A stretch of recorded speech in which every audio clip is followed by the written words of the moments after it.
Hello and welcome to Behind the Pad podcast with me, Paulson and Victoria. Today, we're going to talk about something rather important, especially for any sex workers, and hopefully the clients who, well, anybody, but a lot of people watch porn. A good majority of people watch porn.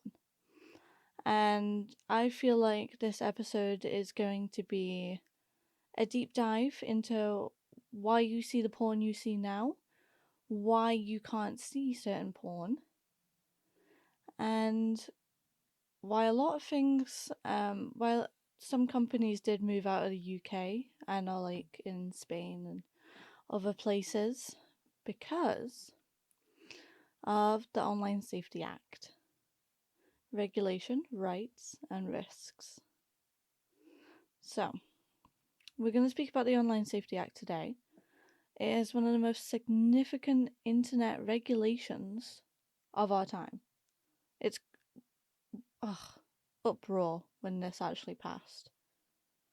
This episode's going to break down the origins, the implementation, the controversies, and potential long-term consequences of the Act. The Online Safety Act was developed and passed in the United Kingdom. The drafting process began with a white paper published in April 2019, and after several years of consultations, debates, and amendments, the final version of the law was passed by the UK Parliament on April 27, 2022.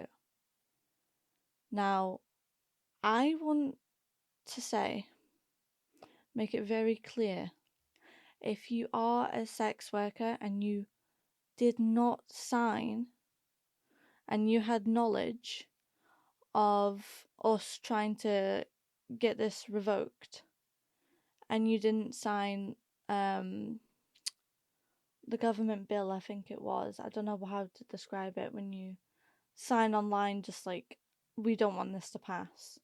If you didn't sign that,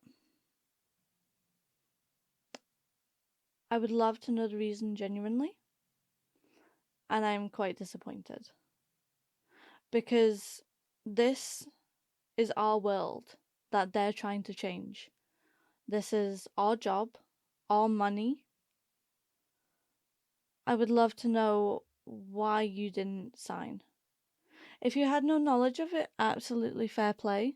But I personally do know DOMs and sex workers out there who did not sign this bill.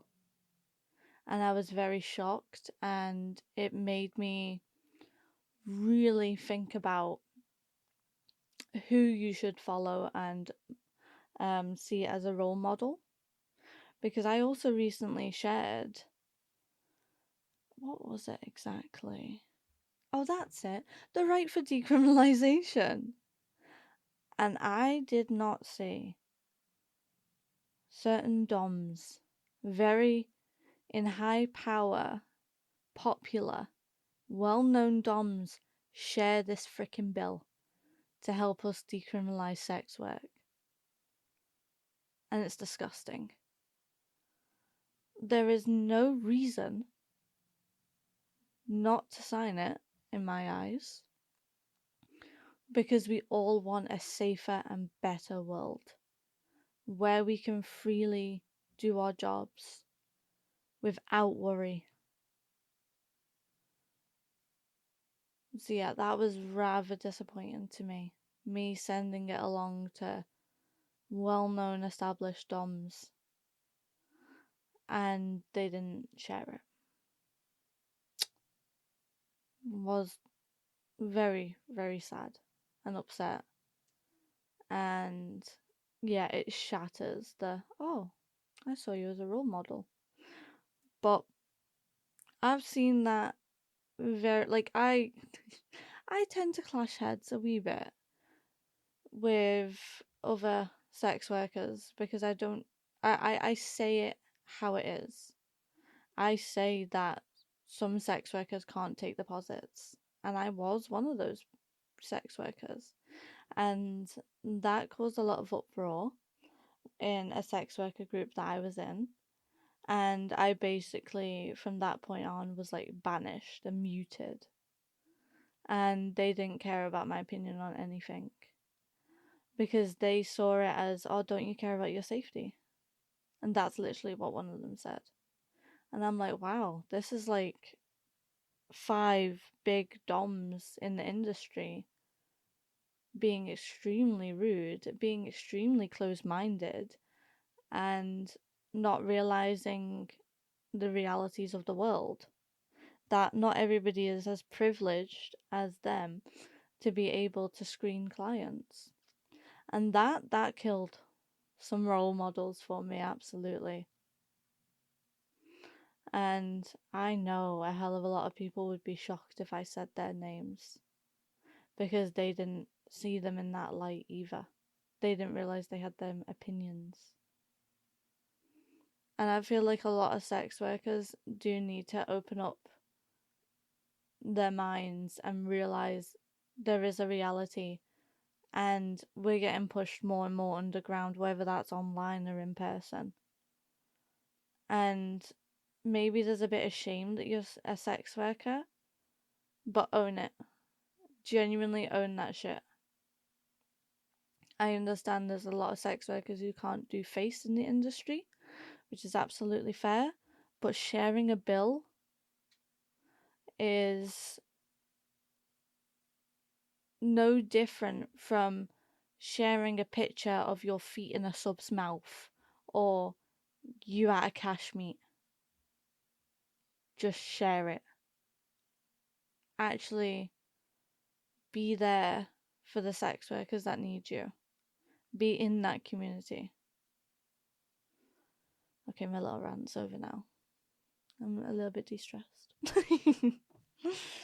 the Online Safety Act is officially known as the Online Safety Bill in its draft from before receiving royal assent, which was granted on April 27th, 2022. The law aims to regulate online content and enforce stricter requirements for platforms to manage harmful or illegal content, particularly focusing on protecting children and vulnerable groups online.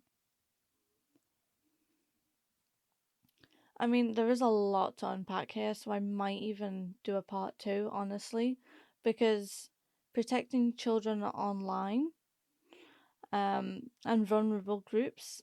Did anybody hear about Pornhub having child pornography on their website? And then that also affects like MasterCard and stuff. That goes into it because MasterCard, you can't use it on some platforms. The emergence of the internet as a central feature of daily life brought up unpredicted access to information and social connection. But it also gave rise to new dangers. The widespread availability of digital platforms, social media networks, and communication tools created fertile ground for harmful content to flourish. As incidents of online child exploitation, cyberbullying, extremism, and the spread of misinformation increased, it became evident that existing regulations were inadequate for addressing the scope of these issues. I feel like at the end of the day, you will always get cyberbullying. You will always see extremism, whether that comes down to assault, murder, gore, and the spread of misinformation. We recently just did an episode of the abortion protests in Glasgow. That is the spread of misinformation right there, and that is not online, that is straight in person. You can listen more about that in the previous episode, but that was just a little example of just like misinformation can be either online or in person. I feel like online there is it's a lot more easily accessible because you can go from link to link. Rather, if you go up to somebody that's in the street talking about the Bible or something like that, that's the only thing I can think of, and they talk about something, like, you will go to the internet hopefully to back it up and to see if they're correct or whatnot. And like, word of mouth only gets you so far. And yeah, again, there's loads of social networks out there. Some social networks you're meant to be older than 13. I think that's TikTok. And on others, you're meant to be like 16 plus and things like that. I mean, I was a little shit as a kid. No, I wasn't a little shit. I was horrendously bullied, so I liked the online world better. Let's put it that way. I wasn't a little shit. I wanted to explore and get rid of real life and get out of the light of what was happening in my daily life. And I feel like a lot of kids will explore that, will explore the online world, especially because it is so much more accessible. But at the same time, you need to be aware of what your kid is watching. You need to watch them, you need to regulate yourself as a parent, if possible, what they're watching. It does influence them, absolutely. Cyberbullying, that can, again, watch what other kids are doing. I mean, you might be getting cyberbullied by an adult, which is horrific. But I think, yeah, watch what your kid's doing. Talk to your kid. Be more in tune with your kid. I do gentle parenting. I don't do the ridiculous letting my kid get away with everything. I think it was called progressive parenting, the other gentle parenting bit. But like, I do tell them what's right and wrong, and like I do tell them off and things like that.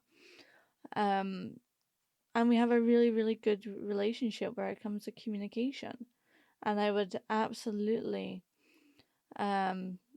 speak more on that at another episode, where I do believe that it is really essential to have a good relationship with your kid and to recognize if you're being an ass. Because I grew up with asshole parents and they didn't realize when they were being an ass.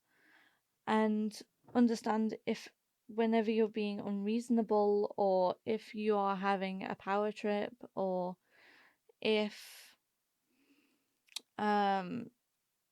you're just too hot-headed and you're only doing it because you're all ramped up. And that takes a lot of knowledge about yourself and to recognize that. Again, a lot of things loop into each other, and you can talk about other things which come from the Online Safety Act because it includes so much. So, online child exploitation. The internet allowed child sexual abuse material to be shared, traded, and accessed by predatory individuals, which recent news, there's been like Telegram groups about people sharing videos, pictures, children, everything like that, as well as other Telegram groups. It's absolutely disgusting. And yeah, as I said, Pornhub, massive thing that happened with that. I'm sure it's still going on. The UK, like many other countries, was faced with rising numbers of online sexual exploitation cases, both in terms of access to harmful content and instances of grooming and exploitation. Now, again, when it comes to grooming, why did we not put a bill through for people who groom children? Why didn't we deal with that? Like, I feel like this is similar to how. Now, this isn't a stretch, but it might sound like a stretch. But I do see this as with a woman when they say, no, with somebody else when they say, oh, you were dressed like that, you deserved it, or some shit. Like, why are we blaming the victims here? Why aren't we going after the actual predators, the groomers? Like, yes, we absolutely need to get rid of online child exploitation. Absolutely. But can we also have something for the predators? Because as we're gonna find out, that is this really helping? Is it really affecting the internet? Is it affecting the people who are gonna do the bad thing in the first place and they know it's bad? So yeah, as I said, with the rise in numbers of online child sexual exploitation cases, both in terms of access to harmful content and instances of grooming and exploitation, cyberbullying became a serious concern, with children, teenagers, and even adults being harassed and coerced online.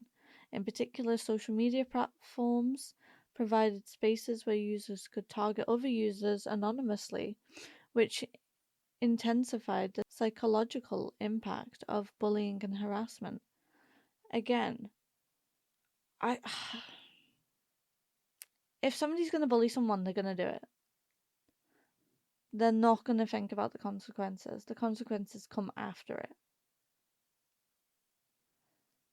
The internet also became a platform for the dissemination of extremist ideologies, including hate speech, radicalization material, and the recruitment of vulnerable individuals to extremist causes. The ease of spreading this content without accountability further escalated concerns. Now, this, again, is a very bold statement. With extremism, are we going to talk about the army? Like, every time I go to cinema, there is a Army Air Force advert that plays. If you go around the street and ask people would they join the army these days, especially in the UK, no. Why? Like, no. Going to war, I would say, is something very extreme.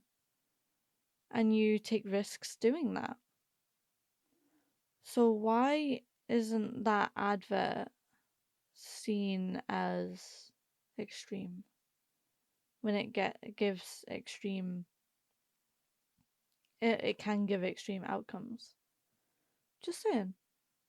Just putting that out there. If anybody disagrees with me, I would love to hear. I am absolutely open to conversation. And I might even change my mind. I'm not one of those people where they are so stuck on something. Like, please open my mind. That is the only way people will learn, is by knowing more knowledge and talking to people.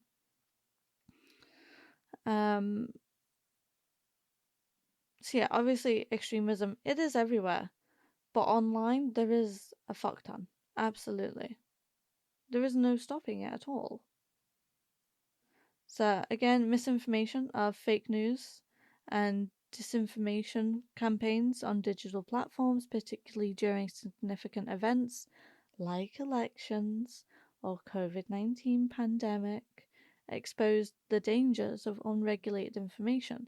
Misinformation spread rapidly through social media, affecting public opinion and even influencing political outcomes.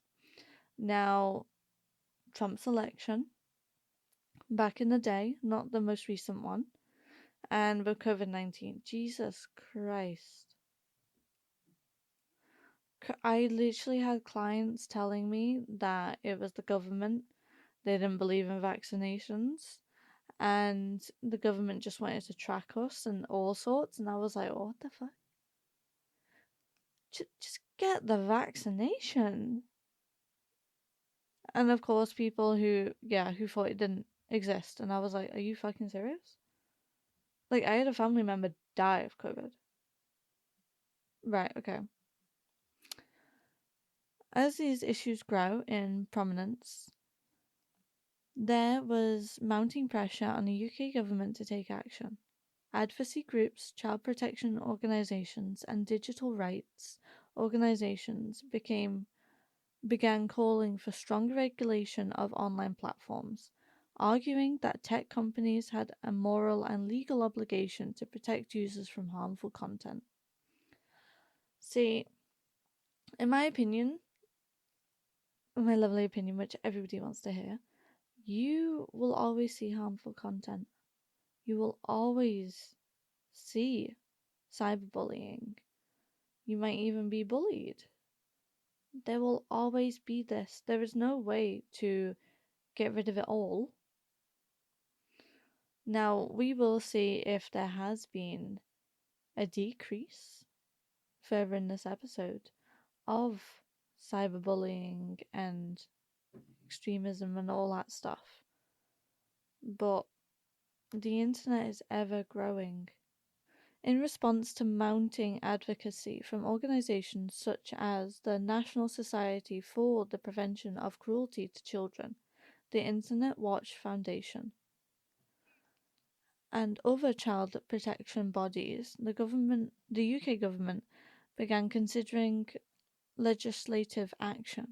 These groups highlighted the need for stronger oversight of tech companies, particularly social media platforms, and demanded that online spaces be safer for children and vulnerable individuals. The government faced significant pressure to take more proactive steps, especially after high-profile cases of child exploitation and deaths linked to cyberbullying. Public outcry further fueled the urgency for reform, with calls to hold tech giants accountable for the content they hosted and the political harm that could be done to users. Now, my problem with that is, have the tech companies, have the social media platforms actually been held accountable? Has anything changed? So there was other regulations. There was the Digital Economy Act of 2017. The UK government attempted to regulate aspects of online content through the Digital Economy Act 2017, which sought to implement age verification for adult content. However, the legislation was widely regarded as a failure because it was technically flawed and failed to effectively address the broader issue of harmful online content. The act was intended to limit children's access to explicit material, but was met with significant pushback from civil liberties groups, who raised concerns about data privacy and feasibility of its implementation. And then we had the EU Digital Services Act, which came into effect in 2022, shares many similarities with the Online Safety Act. Both laws seek to hold tech platforms accountable for user-generated content and requires platforms to moderate content with a particular focus on protecting vulnerable users. However, the DSA is more focused on ensuring digital services operate transparently and fairly, while the UK's Act places greater emphasis on ensuring the safety of minors and combating harm in a more comprehensive manner. The DSA also contains provisions for establishing a regulatory framework within the European Union, while the Online Safety Act is more UK-centric in its enforcement mechanisms. We also have the US Section 230 of the Communications Decency Act 1996 has been a landmark regulation that shields online platforms from liability for the content posted by users. In stark contrast to the UK's more interventionist stance, Section 230 has largely protected platforms from being held accountable for user-generated content, while the UK's Online Safety Act shifts much of the responsibility for content moderation onto the platforms themselves. Section 230 has allowed platforms in the US to operate with less oversight and legal consequence. This difference highlights the UK's more aggressive approach to regulating online spaces in a way that holds platforms accountable for harmful content. Yeah, the UK just likes to come in with force. It really does. Like, proper balls to the wall. They don't care about anything else. This is their plan. This is going to happen. So, the Online Safety Act applies to a wide range of online platforms that are widely used in the UK, like Facebook, Twitter, Instagram, and newer platforms like TikTok. These platforms are responsible for regulating and moderating user content. Also includes search engines like Google, Bing, and other search engines must ensure that harmful or illegal content such as child sexual abuse material or terrorist content is not accessible via search results or easily shared. Now, the terrorist content, I mean, that really depends on how your government, not how the government stand, but like how the that is interesting, actually. I wonder with terrorist content because like we're in multiple. Well, are we all in multiple wars right now? Is everybody fighting? We helped out with Ukraine. The UK did help Gaza by providing humanitarian aid and funding to Gaza, including financial support to international organizations and direct delivery of supplies. Okay, so I feel like when it comes to like terrorist content, it depends on what side, and that sounds really gross. But yeah, absolutely. Child sexual abuse material should not be anywhere, nowhere, should not even exist. Also, messaging services. The Act also applies to private messaging services, including popular encrypted platforms like WhatsApp, Telegram, and Signal. That's interesting because I know that some clients do like to message me through Telegram, Signal, and of course WhatsApp because they're all encrypted and they think like nothing's gonna get through it. While these platforms are used for private communication, the government argues that the scale of their use means they should have mechanisms in place to prevent illegal content from being shared. However, this is highly controversial, obviously, as the Act's potential impact on encrypted communication may lead to privacy and surveillance concerns. Any online platform with a significant UK user base is covered by the law. So, porn sites like Loyal Fans, OnlyFans, um, Dog Fans, Scatbook, anything like that. Which is why a lot of them jumped ship and moved out of the freaking UK. But this could include online platforms, forums, gaming platforms, and other digital services that allow user generated content or interaction. A key area of debate revolves around private communications, particularly end to end encrypted messaging services. While the law aims to regulate public facing platforms, encrypted services that offer private messaging are exempt from certain provisions. However, this exemption has faced scrutiny, with some advocating for the ability to scan encrypted messages for harmful content such as child abuse material or terrorist propaganda. The issue for continuous as privacy advocates argue that scanning encrypted communications undermines individual privacy rights and the security of personal data. And this does talk about WhatsApp, Signal, and parts of Facebook Messenger. So obviously now the tech companies have a duty. So they're required to They're required to actively remove illegal content within a defined time frame, including terrorist material, child sexual abuse material, hate speech, and harmful content. You've got duty of care. A central feature of the Act is the duty of care imposed on online platforms. This requires companies to take proactive steps to protect users from harm, including bullying, harassment, psychological harm, risk assessments, which is weird because companies must perform regular risk assessments to identify potential risks to their users, particularly vulnerable groups, and outline strategies to address these risks.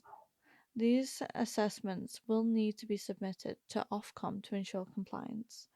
That's like, I want to see these assessments. It so intrigues me. And of course, age verification for adult content. To protect children from accessing explicit material, the Act imposes age verification requirements on adult content platforms. This includes ensuring that users accessing adult content over the age of 18. The implementation of such measures has sparked debates about privacy and feasibility of widespread age verification systems, as it may involve collecting personal data such as IDs or payment information to verify age. And I find it so interesting because the platforms also have to submit risk assessments that outline how they are preventing harmful content from being posted and shared. And they have to publish annual transparency reports dealing how they handle content moderation, including the removal of harmful content, account suspensions, and user complaints. They, of course, have to be more transparent about their modern practices, including the use of automated tools like AI to increase accountability to users and regulators. So, concerns from free speech activists. A major concern raised by free speech activists is the vagueness of the term harmful content. The Online Safety Act requires platforms to remove content that could be harmful, but the Act does not provide a clear, universally agreed upon definitions of what constitutes harmful material. This ambiguity raises significant concerns about political overreach and unintended consequences. See, this is what I'm on about, where it's like you're so vague about certain things, it's going to be hard to tackle. The vagueness of harmful content could easily be used to censor controversial political discussions, satirical content, or expressions of dissent. For example, content that critiques government policies, mocks political figures, or challenges widely accepted norms could be flagged as harmful, even though it is not illegal. I know recently that with the UK government, we have said that only cis females can use like toilets, and it's horrible. It's horrible. That I'm going to make a podcast episode about soon because it needs to be talked about and it needs to be said. Yeah, because the UK Supreme Court decided the terms woman and sex in the Equality Act 2010 refer to a biological woman and biological sex, which opens up a whole freaking podcast episode. Because it's like, if you follow us on Instagram or any of the other platforms, we 100% support trans rights. I've got no words because it's shocking that it's not, at the end of the day, that there are people out there, and it's old men and old women who want this and have made this pass. But my point was that online you have seen people talk about trans in a good light, and that has been flagged for hate speech. Yeah, it's sad. It's sad. So basically, you can't have free speech because it's not defined enough of what hate speeches. Like, again, if you have a different opinion from somebody, then it can be flagged. Yeah, there's a real risk of overblocking where legitimate speech, including politically sensitive or controversial topics, is unjustifiably removed to avoid penalties. And we'll get into this penalty and fines further on. Just gotta be patient. There's a little bit more. There's a little bit more we've got to talk about. The overblocking of political and social dissent. The requirement to remove harmful content could lead to the unintended suppression of activism and social movements, particularly those that challenge the status quo. Groups advocating for human rights, environmental justice, or anti government causes may find their content disproportionately removed because it falls into vague categories like hate speech or misinformation. This can have a chilling effect on activists who rely on digital platforms to organize, mobilize, disseminate information. I mean, a lot of people get shadow banned for speaking how they feel, especially the LGBTQ community, the sex work community, anybody who doesn't like the current government, we're usually silenced. And that goes for all over the world, really. The Online Safety Act introduces a controversial provision that may compel platforms to remove content that is legal but deemed, quote, harmful. This raises several serious concerns. Who decides what is harmful? The crux of the issue lies in the definition of harm and who gets to decide it. A platform could be asked to remove content that does not break any laws, but is still considered harmful by some. This could include content related to eating disorders, self harm, mental health issues, or even political disinformation. The power to define harmful content lies with government bodies like Ofcom, but this introduces the possibility of subjective decisions that could be influenced by political agendas, leading to the censorship of legitimate speech. The risk of overreach is particularly high when harmful content could be interpreted as any speech that makes someone uncomfortable or challenges their worldview. As I said earlier on, it's like it comes down to like other people's views. Oh, it's so fucking frustrating. It really is living in this world where it's like, who do you support? It's like, god damn. The government's role in defining harmful content. At the heart of the issue is whether the government should be allowed to regulate content that is not illegal but has the potential to cause harm. The Online Safety Act empowers Ofcom, the UK's communications regulator, to make subjective determinations about what constitutes harmful content. Critics argue that government agencies are not equipped to make these kinds of subjective judgments. When an online platform has to decide whether content is harmful, it often relies on algorithms or automated systems that cannot fully grasp the context or the nuance of certain discussions, making them prone to misclassification. Again, these are all really good points. Okay, so I can't choose. Do we want to know more about the other acts? I feel like I've covered them a good amount. The EU's Digital Services Act. I'm asking you this question like you're in front of me when I'm actually looking at a camera and speaking in front of a mic. But if you guys want to learn more about that, we can absolutely go more into it. But I think we are going to stick with just the UK right now, with a little bit of the US and Europe into this discussion. So, how does this affect sex workers that are online?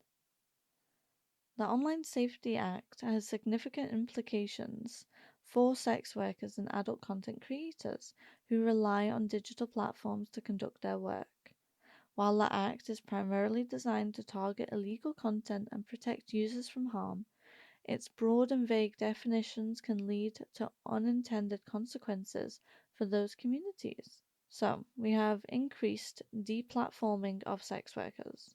One of the most immediate effects of the Act on sex work online is the heightened risk of deplatforming. The Act places a heavy emphasis on removing illegal content, including child sexual abuse material, terrorist propaganda, and harmful content.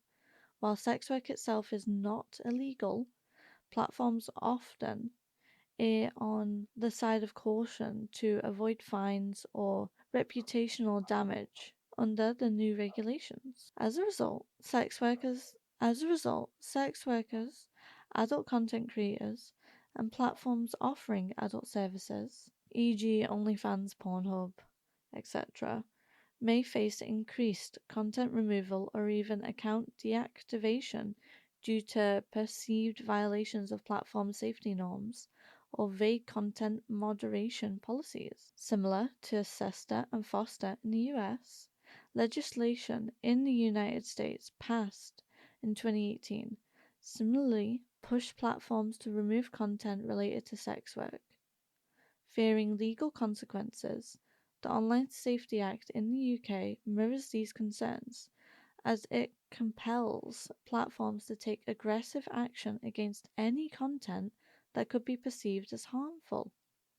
The fear of liability under the UK's new laws may incentivize platforms to implement stricter content moderation policies, resulting in censoring and deplatforming sex workers even when their content is entirely legal.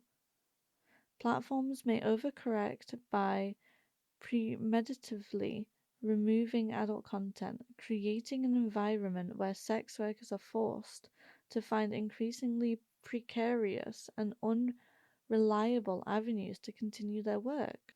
So many platforms are becoming way more restrictive. You can barely have anything on them these days to the point where, like, me being a dominatrix, I can't put CBT, I can't put anything with blood, I can't even do fisting.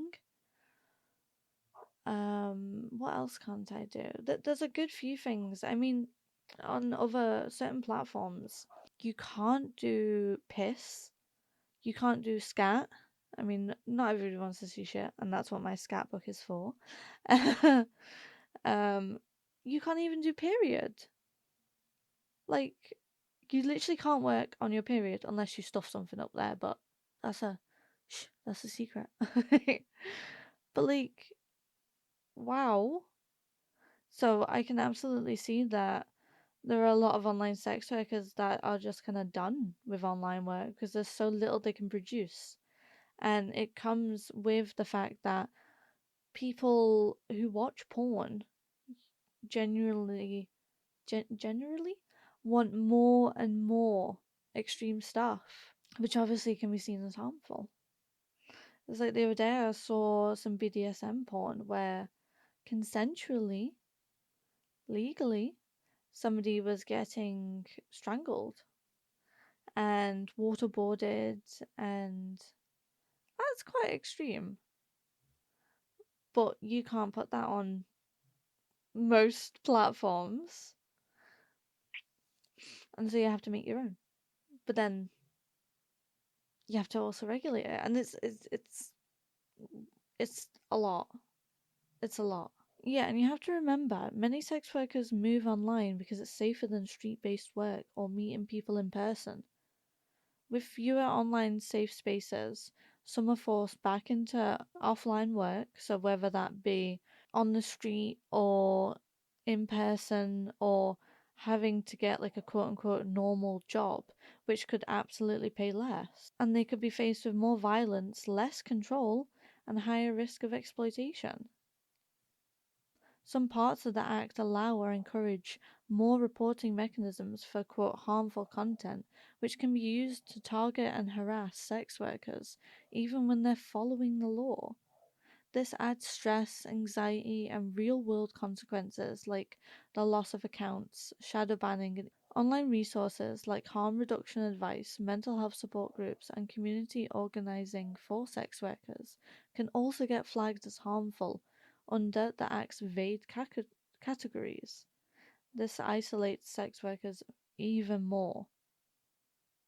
The Online Safety Act unintentionally pushes sex workers into more dangerous conditions, reduces their income, undermines their safety strategies, and limits their freedom of speech, all while doing very little to actually protect them. So, yeah, that's just a little snippet of how it affects sex workers.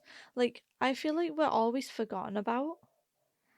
Like, yes, the children are absolutely more fucking important. Absolutely. Um, but, oh god, that sounds gross when I say but. We also have lives. We also are trying to make a living. We're trying to survive. But we're going to get into this even more, and this is going to be a two-parter. The Online Safety Act could disproportionately affect marginalized communities, particularly those whose content may be more prone to being flagged as harmful or inappropriate. Again, as I've said previously, the LGBTQ community. The Act's provisions for removing harmful content could unintentionally lead to discrimination against LGBTQ individuals, especially when content related to gender identity, sexual orientation, and non binary experiences is flagged by content moderation algorithms. Given that platforms have limited clarity on what constitutes harmful content, there is a concern that LGBTQ users may face increased censorship. For example, posts discussing gender dysphoria, transgender experiences, or even queer sexual expression could be misclassed as harmful, leading to the removal of supportive spaces and community building content. This could stifle freedom of expression and prevent marginalized individuals from finding solidarity and support in digital spaces. One of the primary concerns surrounding content moderation under the Online Safety Act is the risk of the algorithmic bias. Algorithms used to detect harmful content are often trained on large data sets that may not account for the nuances of diversity of marginalized groups. As a result, these algorithms might disproportionately flag and remove content from communities such as sex workers, LGBTQ individuals, radical minorities, and other marginalized groups. This could create a feedback loop in which these communities are continuously censored because platforms fail to distinguish between harmful content and legitimate forms of expression.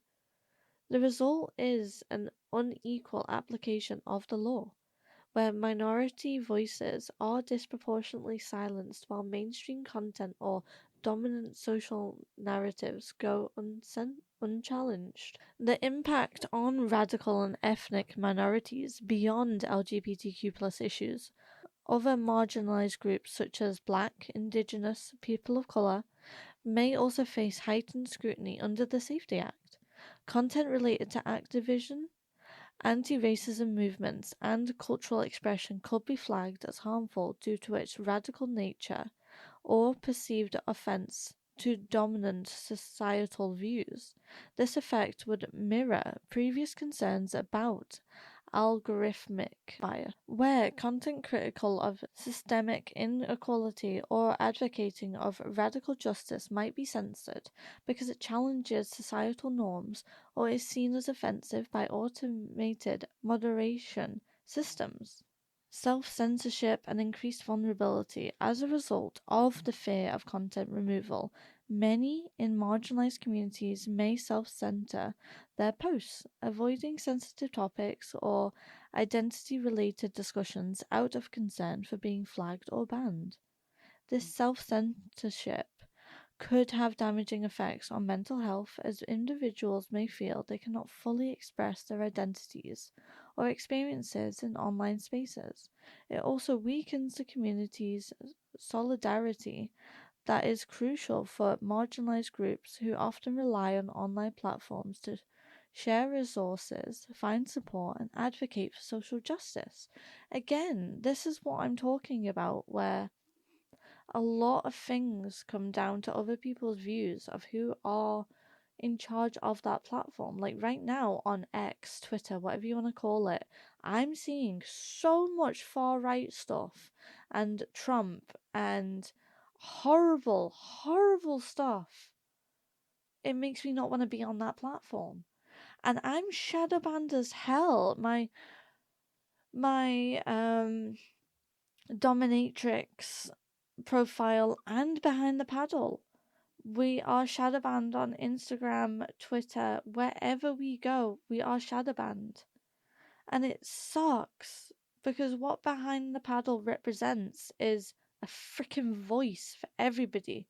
It's horrible the world we live in, and I don't know if it's going to get any better. Under the Online Safety Act, platforms are expected to have a duty of care towards users, which includes taking proactive steps to protect them from harm. However, this duty is not always aligned with the needs of marginalized communities. In practice, platforms may choose to err on the side of caution, censoring more content than necessary to avoid penalties. This could result in a blanket approach that targets all forms of adult content, including those created by sex workers or LGBTQ plus individuals, under the umbrella of harmful content.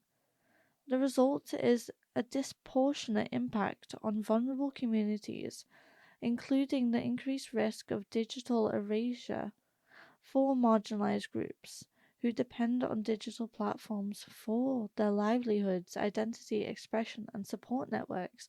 I mean, everything is censored these days. This podcast is censored. We are so shadow banned, and all we talk about is freedom, LGBTQ plus, women's rights, sex workers, the right to do what we want to do with our body. And it's disgusting that how censored groups are when all we want to do is look after each other and make sure the world is going to be safe and people have knowledge and education on things as small but as big as periods. Again, we've covered periods twice now in multiple different areas, and it's something that always keeps cropping up. Like recently in the UK on the news, we were talking about if boys should be taught about periods, and it's like, yes, everybody should be taught about period. Why should you not be? I mean, in the US currently, it makes me so irate that one state recently wanted to remove from the education board talking about consent. Why would you want to get rid of talking about consent? That is so disgusting and dangerous. I'm getting too irate about this. But it needs to be irate. We need to talk about this. We need to get mad. We need to get loud about our opinions on whether something is right or wrong, or this is what should be taught and it should be normalized, but it's not. So I think this is where we're going to end part 1 of the Online Safety Act, because there is just much more to this, and yeah. It's not a good episode in forms of just people control us, basically. This is what this Online Safety Act is. People controlling other people's views, people controlling other people's wages. And I feel like if you have any feedback or if you have any views of your own on this Online Safety Act, again, this is part 1.